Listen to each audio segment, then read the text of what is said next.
You started your article the other day by saying the conversation about knife crime has certainly shifted since young white kids started getting stabbed. What did you mean by that? Could you put some meat on that for us? It's been elevated a bit more to the top of the sort of political agenda, the public agenda. People are no longer just speaking about it in this moral panic that it's a small number of people who are killing each other. I think people are beginning to realise now it's a culture of disrespect.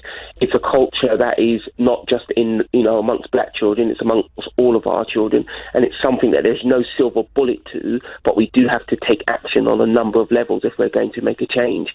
People have also realised we can't just arrest our way out of this problem as well.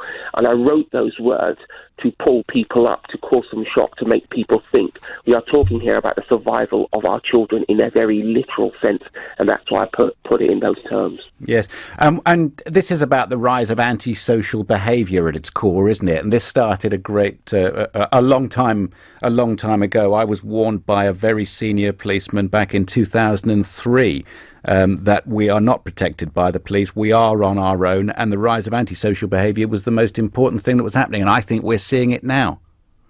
If you separate out those two things you said, the rise of antisocial behaviour is incredibly responsible for this.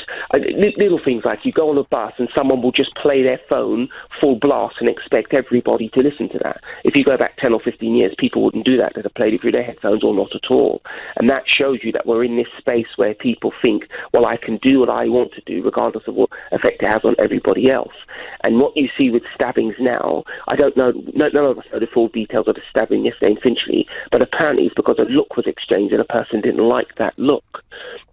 You know, what are we doing here? Why are people feeling that small things can lead to such a big outcome? If you look at how the young people are conversing and the outcomes of those conversations, it's very, very worrying.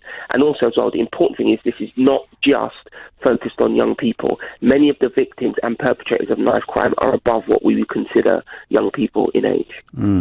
And where do you stand on the numbers of police? Theresa May did not want to make the connection between the rise of knife crime and the numbers of police going down, and this was directly contradicted by Cressida Dick speaking to Nick Ferrari here on LBC and other places as well. And then Philip Hammond says the police have got enough resources and money; they just need to refocus those resources if they need to. So, on the subject of police, Sean Bailey, your view? Of course, the situation's changed since those changes in police finance were happening, but there's no doubt in anybody's mind extra police would be a great thing because there's two things here. One is there's three things. One is the prevention of crime, one is the detection of crime, and the other is the feeling of crime. And the visibility of the police have a strong part to play in how people feel about crime, the reality of crime. But what that means is also a change in police tactics. How much stop and search do we do? And importantly, how is it done? So it isn't seen as hassle, it's seen as a protective factor. We have to let everybody know, every community, that we're returning the police to their mission to protect. That's why people keep calling for leadership. The police need help in that role, in moving the view of the police into an area where they're a service, not a force, needs help from all kinds of people, politicians, community leaders, whatever, to aid the police to get there. The second thing is as well, if you look at the amount of convictions we've had, so if you want to make a straight financial comparison, we've had a 10% reduction in police funding, but we've had a 30% reduction in sanction detections. That's what really terrifies criminals. If you're a criminal, what you want to know is that you'll be caught and jailed.